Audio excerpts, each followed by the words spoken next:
नमस्कार साथियों, ना रुकना है ना थकना है, बस मेहनत करके लक्ष्य को पाना है। इन्हीं शुभकामनाओं के साथ हम शुरुआत करते हैं आज के क्लास की।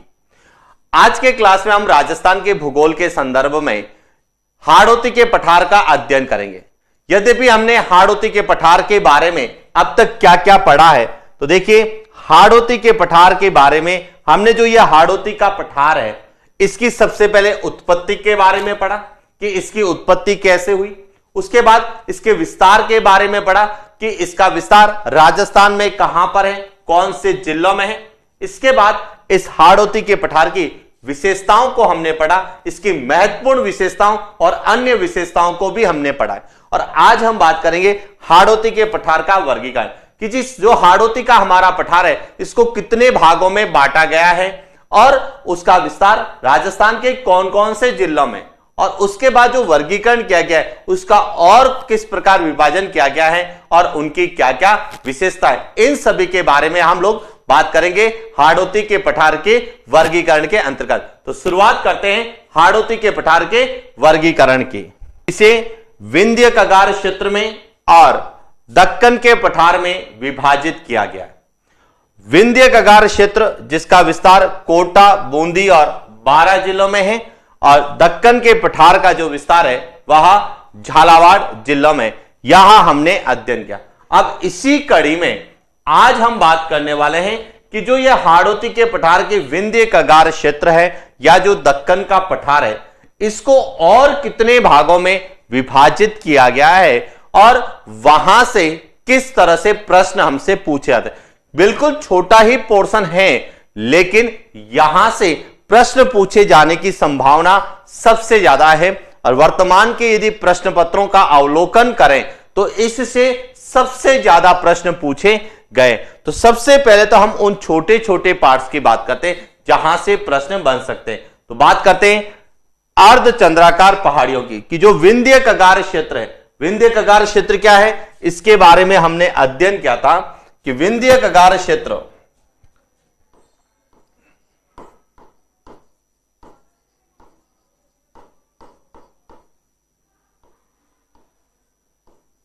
विंध्य कगार क्षेत्र यहां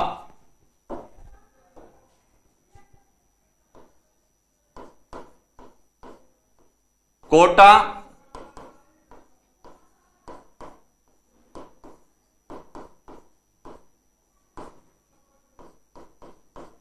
बारह जिलों में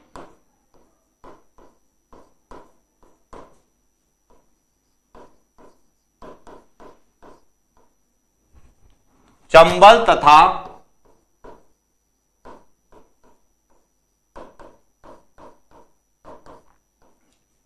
बनास नदियों के मध्य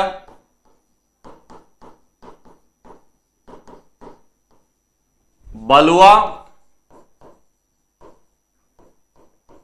पत्थर से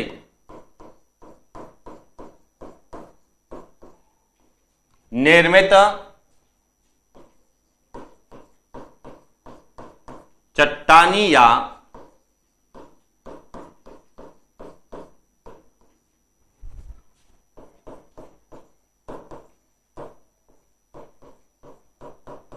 पथरीला प्रदेश है। यानी कि यहां 3 जिलों में यह फैला हुआ है कोटा, बूंदी और 12। इन 3 जिलों में जो बनास और चंबल नदियों का जो दोआब प्रदेश है, उनके मध्य बलुआ पत्थर से निर्मित यह एक कैसा है, चट्टानी प्रदेश है, जिसे क्या कहा जाता है, विंध्य कगार क्षेत्र कहते हैं। अब इस विंध्य कगार क्षेत्र को 3 भागों में डिवाइड किया गया है। एक कहलाता है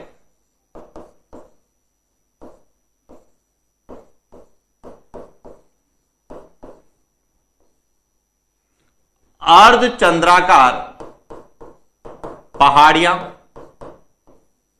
दूसरा कहलाता है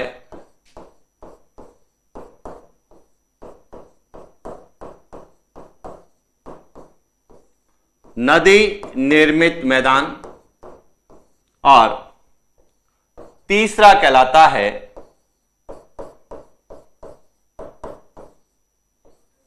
शाहाबाद,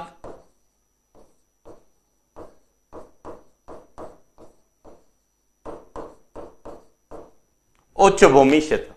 अब जो अर्धचंद्राकार पहाड़ियां हैं, इसमें 4 पहाड़ियां हैं।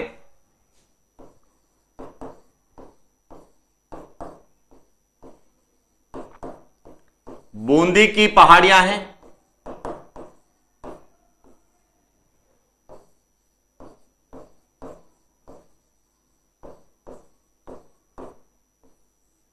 मुकुंदरा की पहाड़ियां हैं,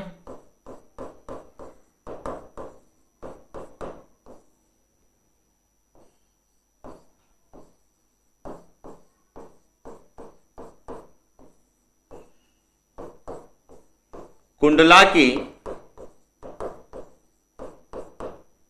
पहाड़ियां हैं और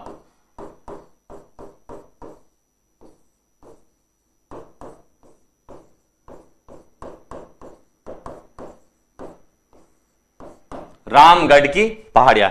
तो इस तरह से यह पूरा विंध्य कगार क्षेत्र। अब हम एक एक को लेके बात करते हैं। सबसे पहले बात करते हैं अर्धचंद्राकार पहाड़ियों की, कि अर्धचंद्राकार पहाड़ियों में ये जो 4 पहाड़ियां हैं, बूंदी की पहाड़ियां, मुकुंदरा की पहाड़ियां, कुंडला की पहाड़ियां और रामगढ़ की पहाड़ियां, यहां से क्या प्रश्न पूछे जाते हैं या कैसे प्रश्न बन सकते हैं। तो सबसे पहले हम बात करते हैं बूंदी की पहाड़ियों की, कि बूंदी की पहाड़ियां क्या है। तो देखिए, यहां हाड़ौती का पठार इस तरीके से,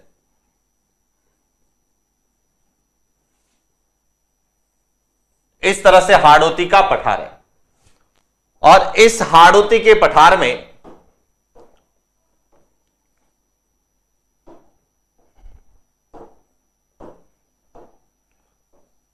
इस तरह से चंबल नदी बहती है। यहां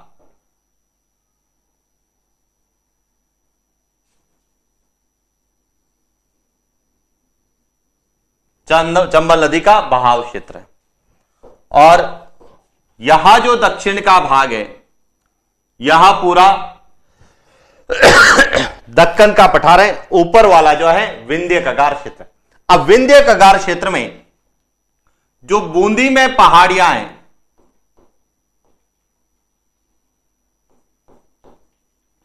इन पहाड़ियों को कहा जाता है बूंदी की पहाड़ियां।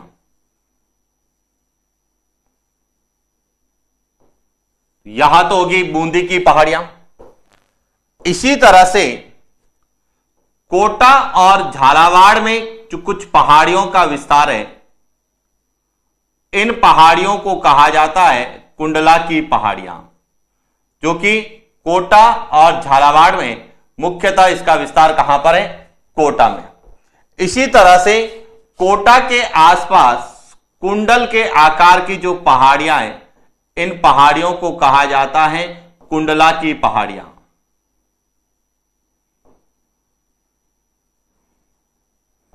क्योंकि कुंडल के आकार की है। और बूंदी में जो घोड़े के नाल के आकार की पहाड़ियां हैं, इन पहाड़ियों को कहा जाता है रामगढ़ की पहाड़ियां।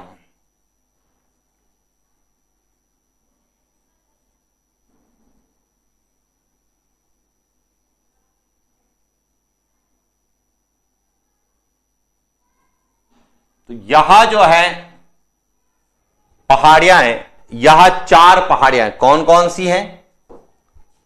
यहां कहलाती है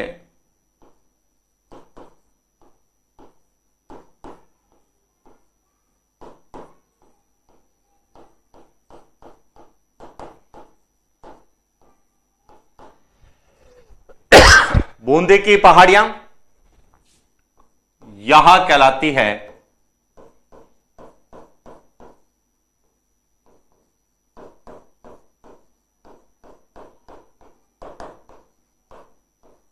रामगढ़ की पहाड़ियां, यहां है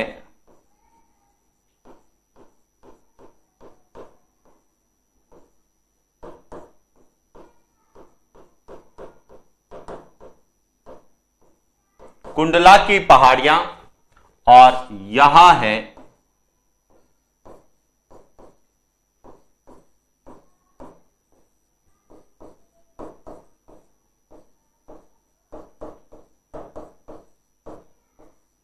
मुकुंदरा की पहाड़ियां। अब देखिए, इसमें सबसे पहले हम बात करते हैं बूंदी की पहाड़ियां क्या है।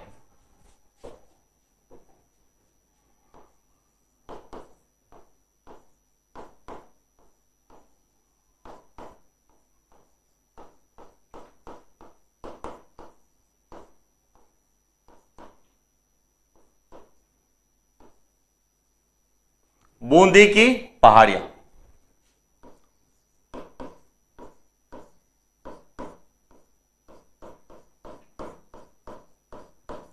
बूंदी जिले में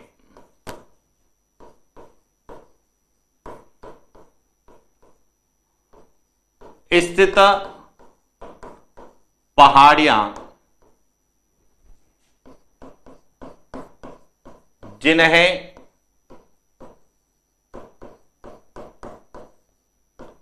स्थानीय भाषा में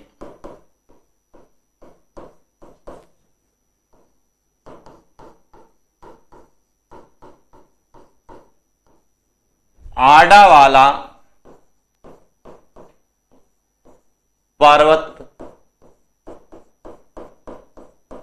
कहा जाता है। यानी कि बूंदी की पहाड़ियां क्या हैं कि बूंदी जिले में जो पहाड़ियां हैं उन्हें स्थानीय भाषा में क्या कहते हैं, आडावाला पर्वत कहते हैं। ये कई बार डायरेक्ट पूछा जाता है कि आडावाला पर्वत किस जिले में है, तो बूंदी जिले में, क्योंकि बूंदी की जो पहाड़ियों को स्थानीय भाषा में आडावाला पर्वत के नाम से जाना जाता है।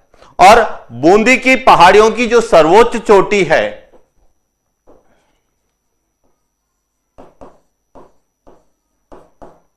बूंदी की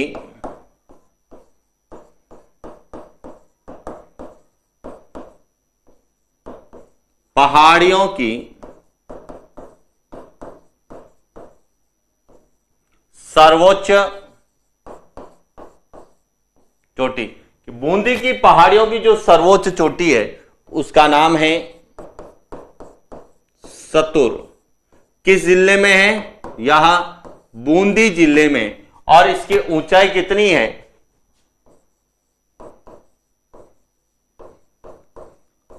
353 मीटर है। तो दूसरा पॉइंट भी आपको याद रखना है कि आपसे पूछा जाए कि बूंदी की पहाड़ियों की सर्वोच्च चोटी कौन सी है, तो वह सतुर है।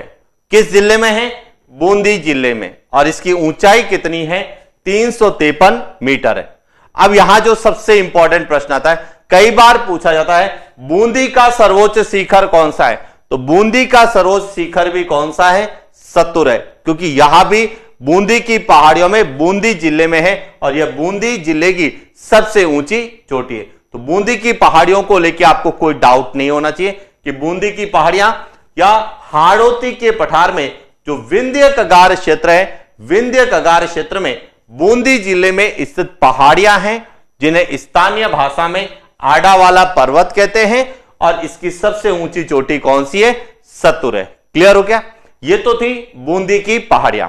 अब दूसरी हम बात करते हैं मुकुंदरा की पहाड़ियां।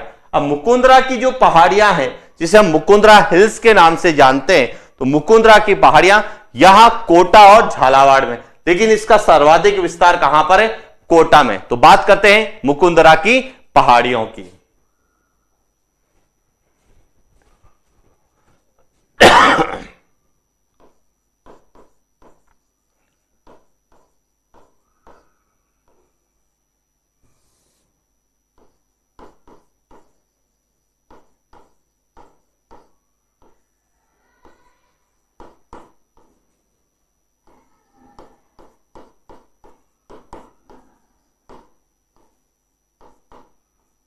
मुकुंदरा की पहाड़ियां,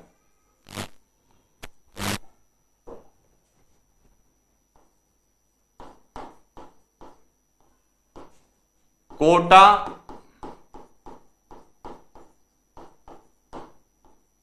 झालावाड़ में स्थित पहाड़ियां जो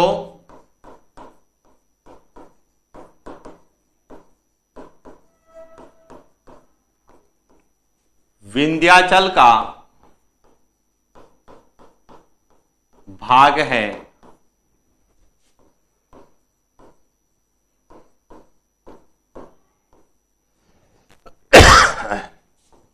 मुकुंदरा की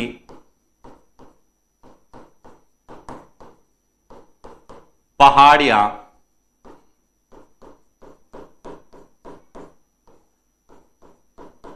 कहलाती है। कि जो कोटा और झालावाड़ में जो पहाड़ियां है, यह किसका भाग है? विंध्याचल का भाग है। ये ध्यान रखना, हाड़ौती में तो स्थित है, लेकिन यह किसका भाग मानी जाती है? विंध्याचल का या विंध्य श्रेणी का भाग मानी जाती है, जिसे हम क्या कहते हैं? मुकुंदरा की पहाड़ियां कहते हैं। और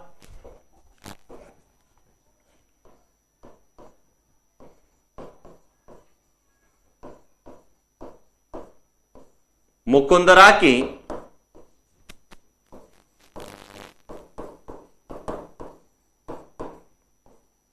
पहाड़ियों की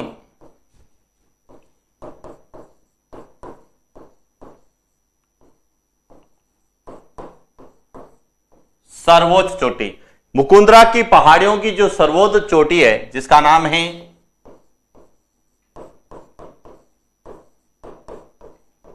चांदबाड़ी, किस जिले में है? कोटा जिले में है। और इसकी ऊंचाई कितनी है? 517 मीटर। तो आपसे पूछा जाए मुकुंदरा की पहाड़ियों की सर्वोच्च चोटी कौन सी है? चांदबाड़ी है। और इसकी ऊंचाई कितनी है? 517 मीटर। अब यहां जो पहाड़ियां हैं, चांदबाड़ी जो है,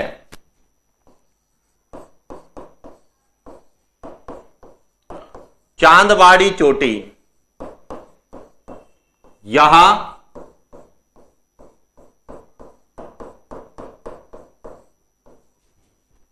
हाड़ौती के पठार की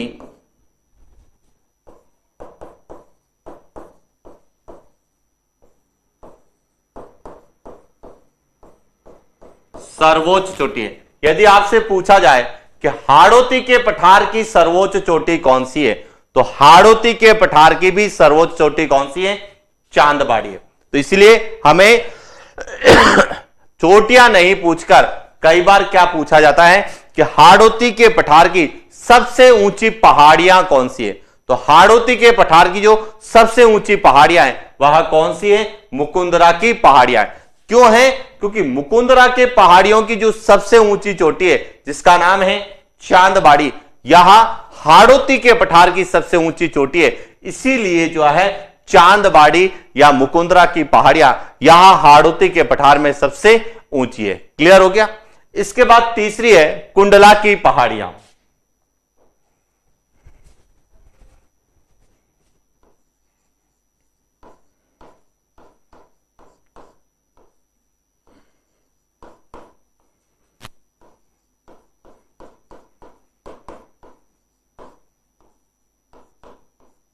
कुंडला की पहाड़ियां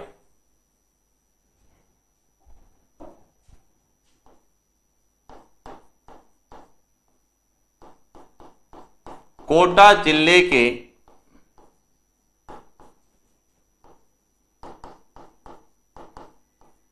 आसपास स्थित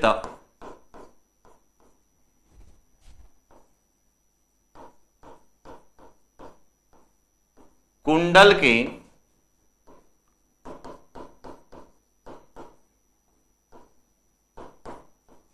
आकार की पहाड़ियां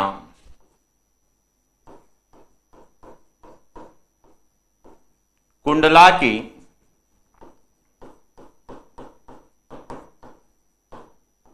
पहाड़ियां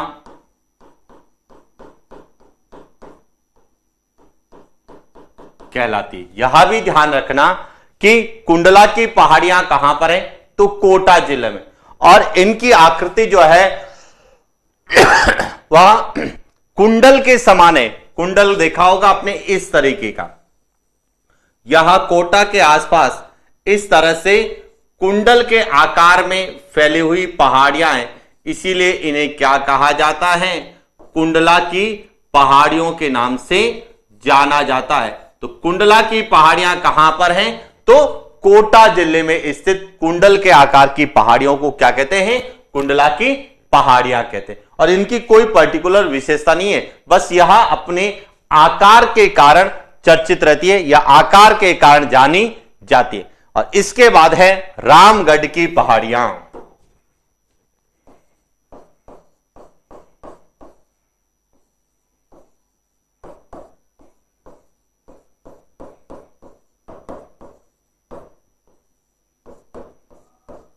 रामगढ़ की पहाड़ियां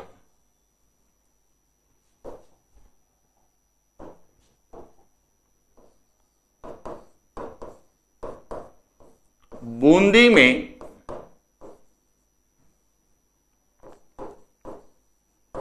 स्थित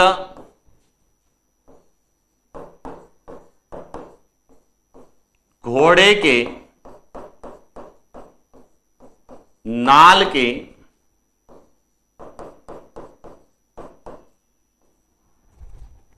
आकार की अर्ध चंद्राकार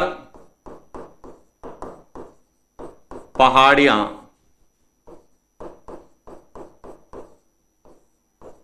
रामगढ़ की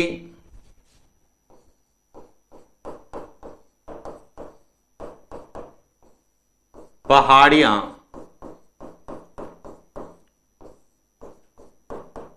कहलाती है। यानी कि बूंदी में जो घोड़े के नाल के आकार की जो पहाड़ियां हैं, अर्ध चंद्राकार, घोड़े के नाल की अर्ध चंद्राकार का मतलब है इनका जो आकार है इस तरीके का आकार है। इस आकार की जो घोड़े का नाल होता है, इस आकार की जो अर्ध चंद्राकार पहाड़ियां हैं, इन पहाड़ियों को क्या कहा जाता है? रामगढ़ की पहाड़ियों के नाम से जाना जाता है।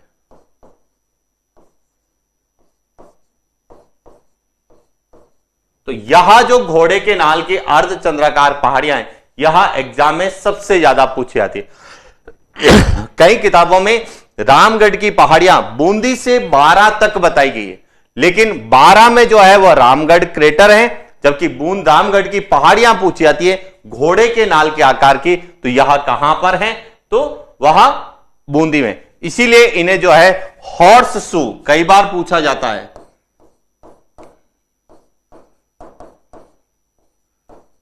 हॉर्स शू की पहाड़ियां, हॉर्स शू की पहाड़ियां का मतलब है कि घोड़े के जो पैर है उसके आकार, यानी घोड़े के नाल के आकार की पहाड़ियां। तब भी उत्तर कौन सा होगा?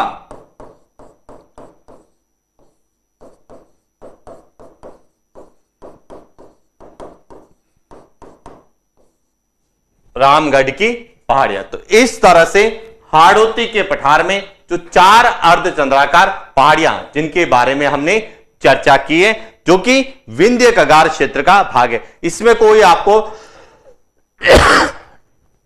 डाउट नहीं होना चाहिए कि कौन सी पहाड़ियां कहां पर हैं और उनकी क्या विशेषता है। या तो आपसे विशेषता पूछी जाएगी या फिर पर्टिकुलर किस जिले में है या किस भौतिक प्रदेश में या भौतिक प्रदेश के अंतर्गत वह किसका भाग है। तो ये चारों ही जो अर्धचंद्राकार पहाड़ियां हमने पढ़ी है, यह हाड़ौती के पठार में है, यह विंध्य कगार क्षेत्र का भाग है और यह हाड़ौती के पठार के मुख्य रूप से बूंदी, कोटा जिलों में यह विस्तृत है। क्लियर हो गया? अब बात करते हैं अगला, नदी निर्मित मैदान। कि नदी निर्मित मैदान क्या है?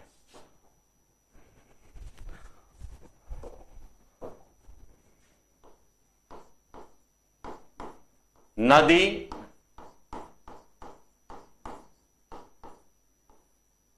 निर्मित मैदान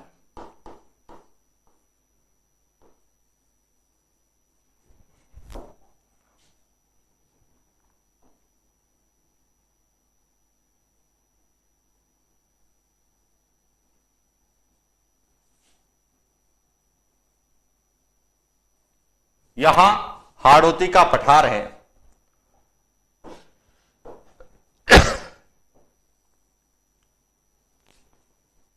और यहां चंबल नदी है।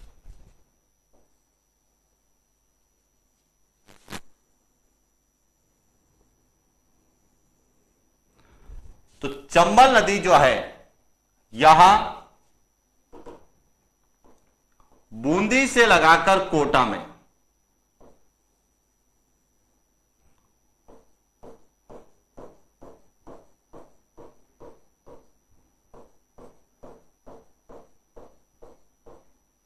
कौन कौन से जिला में, बूंदी और कोटा, कि चंबल और इसकी जो सहायक नदियां हैं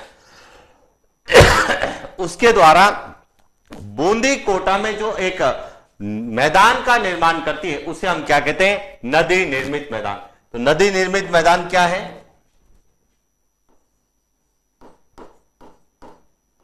कोटा बूंदी में चंबल एवं उसकी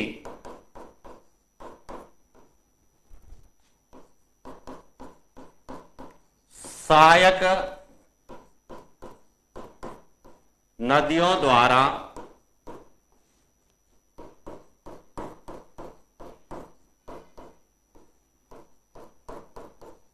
निर्मित मैदान, जिसमें चावल, गेहूं, गन्ना आदि का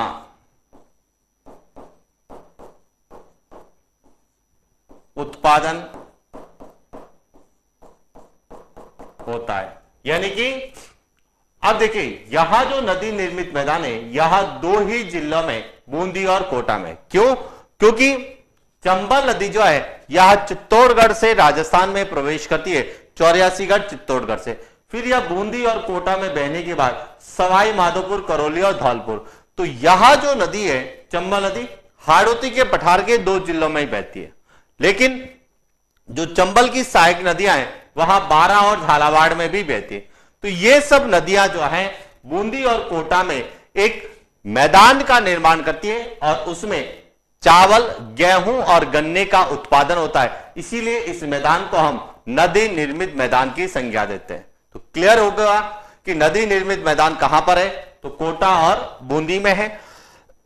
और इसका निर्माण किसके द्वारा किया गया है, तो चंबल और उसकी सहायक नदियों द्वारा यह निर्मित है। अब इसमें चावल, गेहूं और गन्ने का उत्पादन होता है, तो इसीलिए ध्यान रखना राजस्थान में चावल जो है सबसे ज्यादा बूंदी में बोया जाता है। हालांकि उत्पादन हम कहते हैं हनुमानगढ़ में होता है, लेकिन सबसे ज्यादा चावल कहां बोया जाता है, वहां बूंदी में बोया जाता है, इसी नदी निर्मित मैदान में बोया जाता है। क्योंकि चावल एक खाद्यान्न है और खाद्यान्न के लिए झलोट मिट्टी की आवश्यकता होती है, और झलोट मिट्टी नदियों द्वारा लाई गई मिट्टी क्या कहलाती है, झलोट मिट्टी कहलाती है। इसीलिए बूंदी में चावल सबसे ज्यादा बोया जाता है। क्लियर हो गया? तो यह था नदी निर्मित मैदान।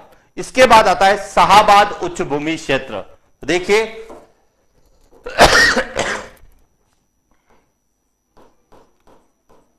शाहाबाद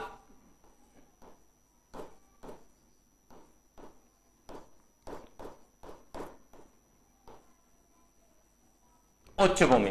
अब शाहाबाद उच्च भूमि क्या है कि जो बारा का पूर्वी भाग है, जिसे हम पूर्वी बारा कहते हैं, पूर्वी बारा में जो उच्च भूमि क्षेत्र है,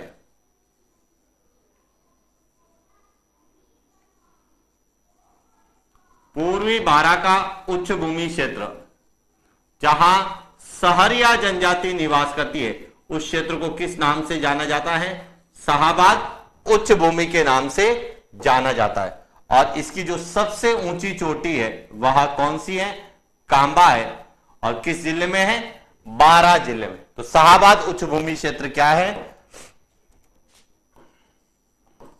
पूर्वी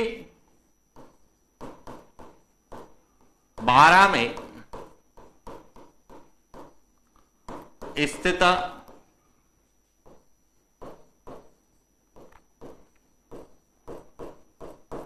उच्च भूमि क्षेत्र जहां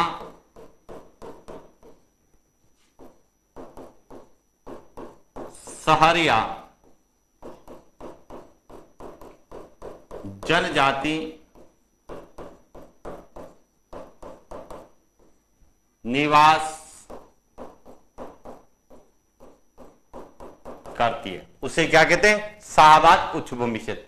और सहरिया जनजाति राजस्थान में सबसे ज्यादा 12 जिले में निवास करती है और 12 जिले की किशनगंज और शाहाबाद तहसीलों में सबसे ज्यादा इसका निवास है और इसीलिए यह पूरा क्षेत्र जो है शाहाबाद उच्च भूमि के नाम से जानते हैं। और सहरिया जनजाति के बारे में हमने पहले भी अध्ययन किया है। क्या अध्ययन किया है? कि जो सहरिया जनजाति है यह राजस्थान की एकमात्र जनजाति जिसका या जो भारत की आदिम जनजाति सूची में शामिल है। दूसरा हमने यह भी किया है कि सहरिया जनजाति जो है यह किशनगंज और शाहाबाद तहसीलों में निवास करती है और इनका जो सबसे बड़ा तीर्थ है वह सीताबाड़ी तीर्थ है जो कि केलवाड़ा 12 जिले में, जहां पर सहरिया जनजाति का सबसे बड़ा मेला जिसे हम सहरिया जनजाति के कुंभ के नाम से जानते हैं। यह चर्चा हमने जब हाड़ौती के पठार की विशेषताएं पढ़ी थी तो उसमें इसके बारे में हमने अध्ययन किया था। अब बात करते हैं कि शाहाबाद जो उच्च भूमि है इसकी सबसे ऊंची चोटी, यहां जो है सबसे ऊंची चोटी, इसका नाम क्या है? कांबा।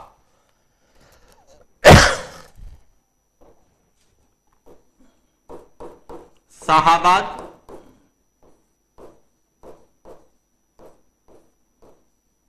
उच्च भूमि ऑब्लिक 12 जिले की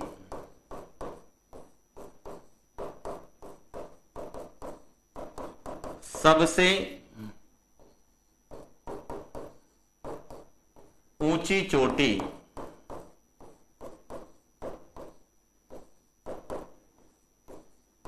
कांबा है। कितनी है? 456 में। तो 12 जिले की या शाहाबाद उच्च भूमि क्षेत्र की सबसे ऊंची चोटी कौन सी है? वह कांबा है। तो ये था पूरा विंध्य कगार क्षेत्र। विंध्य कगार क्षेत्र को में अर्धचंद्राकार पहाड़ियां हैं, नदी निर्मित मैदान है और शाहाबाद उच्च भूमि क्षेत्र है। तो आपको सब चीजें पता होनी चाहिए कि विंध्य कगार क्षेत्र का विस्तार कौन कौन से जिलों में है, शाहाबाद उच्च भूमि क्षेत्र का विस्तार कौन से जिलों में और क्या विशेषता है, और नदी निर्मित मैदान का विस्तार कौन से जिलों में है और इसकी क्या विशेषता है। एक और चीज ध्यान रखना कि शाहाबाद उच्च भूमि क्षेत्र के बारे में हमने यह भी पढ़ा है कि यह राजस्थान का 15वां कंजर्वेशन रिजर्व भी है और क्षेत्रफल की दृष्टि से सबसे बड़ा कंजर्वेशन रिजर्व है। तो यह करंट अफेयर्स के आधार पर पूछे जाने की संभावना ज्यादा है। क्लियर हो गया? इसके बाद हम बात करते हैं दक्कन का पठार, जिसको हमने कितने भागों में बांटा है? 2 भागों में बांटा है। तो बात करते हैं दक्कन के पठार की।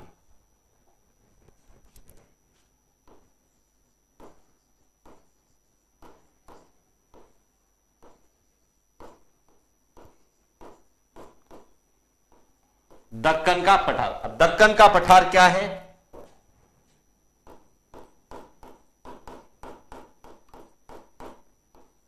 हाड़ौती के पठार के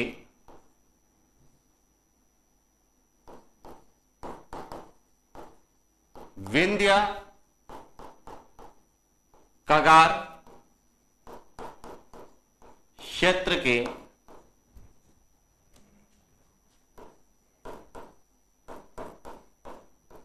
दक्षिण में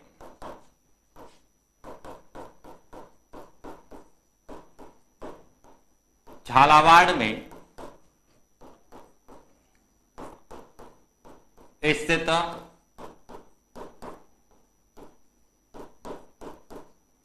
पठारी क्षेत्र दक्कन का पठार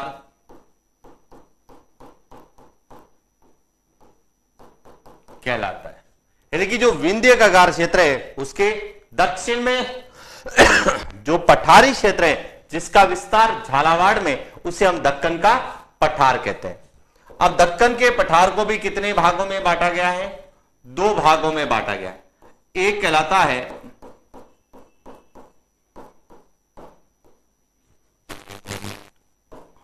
झालावाड़ का पठार। क्या कहलाता है? झालावाड़ का पठार। अब देखिए झालावाड़ का पठार क्या है? झालावाड़ का पठार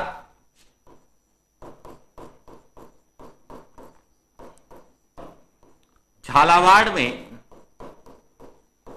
स्थित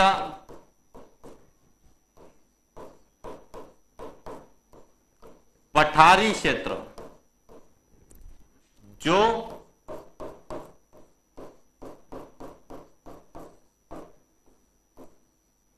मालवा के पठार का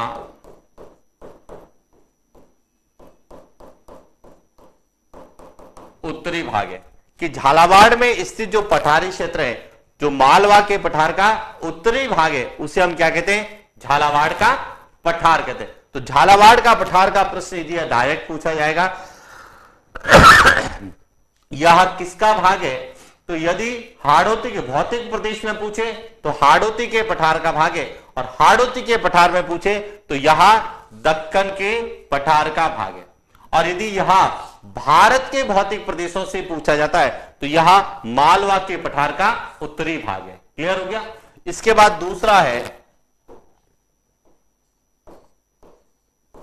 डग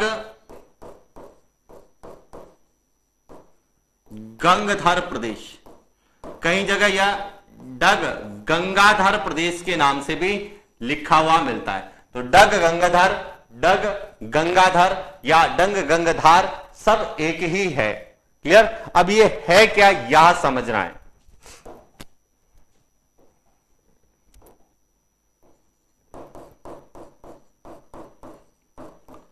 झालावाड़ के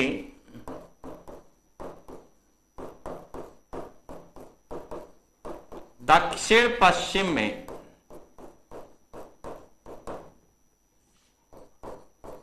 स्थित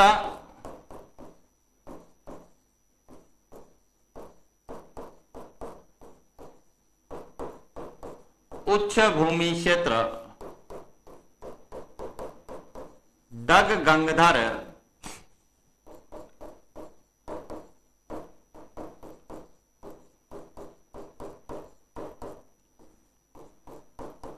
प्रदेश कहलाता है। तो डग गंगाधर प्रदेश क्या है कि जो झालावाड़ का दक्षिण पश्चिमी भाग है उस दक्षिण पश्चिम में इस झालावाड़ के पठार से कुछ उच्च भूमि पर स्थित जो पठारी क्षेत्र है उसे डग गंगाधर प्रदेश की संज्ञा दी गई। तो ये था हाड़ौती के पठार का पूरा वर्गीकरण। इसके बाद एक लास्ट जो चीज हमें पूछी जाती है जिसके बारे में सबसे ज्यादा प्रश्न पूछे गए हैं जिसे हम कहते हैं महान सीमा भ्रंश या ग्रेट बाउंड्री फॉल्ट। अब ग्रेट बाउंड्री फॉल्ट या महान सीमा भ्रंश क्या है यह भी आपको समझना है, जो हमें एग्जाम में कई बार पूछी जाती है। तो बात करते हैं महान सीमा भ्रंश की।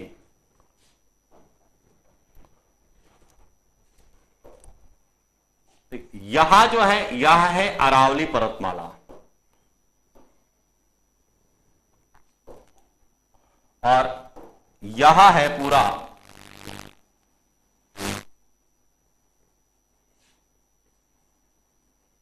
हाड़ौती का पठार।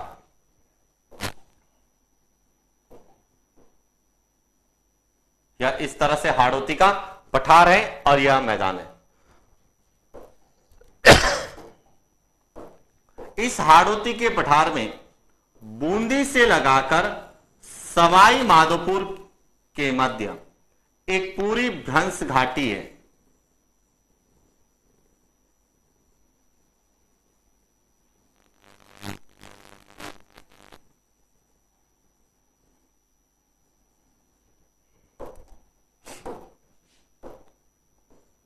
कहां से शुरू होती है?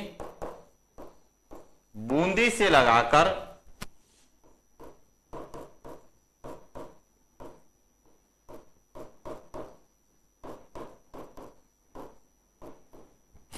सवाई माधोपुर।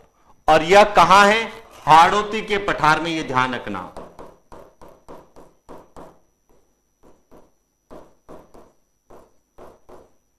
हाड़ौती के पठार। अब समझना क्या है,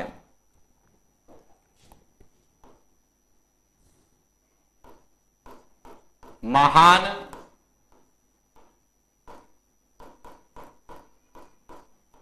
सीमा, महान सीमा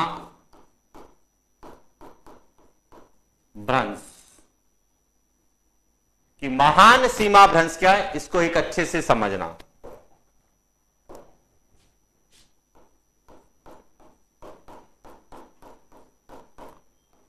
हाड़ौती के पठार के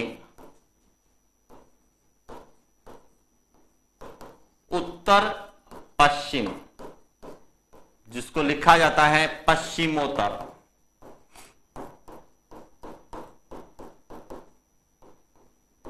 में बूंदी की पहाड़ियों से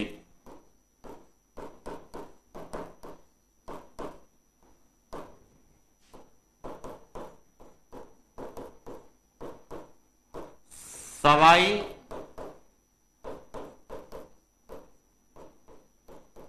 माधोपुर की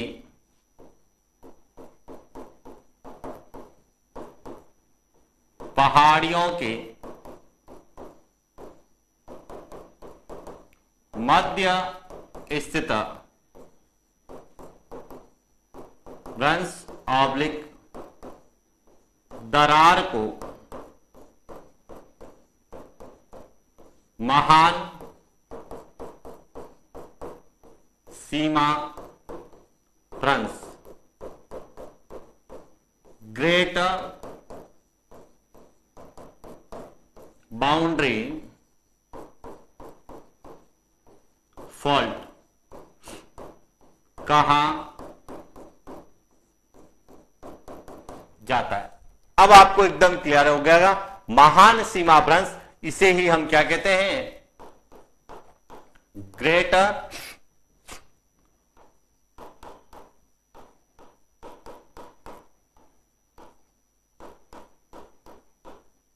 बाउंड्री फॉल्ट। कि ग्रेट बाउंड्री फॉल्ट या महान सीमा भ्रंश क्या है? कि जो हाड़ौती के पठार का, अब समझना, यह उत्तर दिशा, यह दक्षिण, यह पूरब और यह पश्चिम। तो हाड़ौती के पठार के उत्तर पश्चिम, जिसे हम लिखते हैं पश्चिमोत्तर में, बूंदी की पहाड़ियों से शुरू होती है और सवाई माधोपुर की पहाड़ियों के मध्य जो दरार है, एक पूरी पूरी क्या है? यह दरार है, भ्रंश है। इस तरह से पहाड़ियां हैं और इस तरह से पहाड़ियां हैं, और इन पहाड़ियों के बीच में यह एक पूरी पूरी क्या है? दरार है। और इस दरार को क्या कहा जाता है? महान सीमा भ्रंश कहते हैं। अब हमारा प्रश्न क्या आता है, समझना। प्रश्न पूछा जाता है कि हाड़ौती का पठार और यह क्या है? अरावली।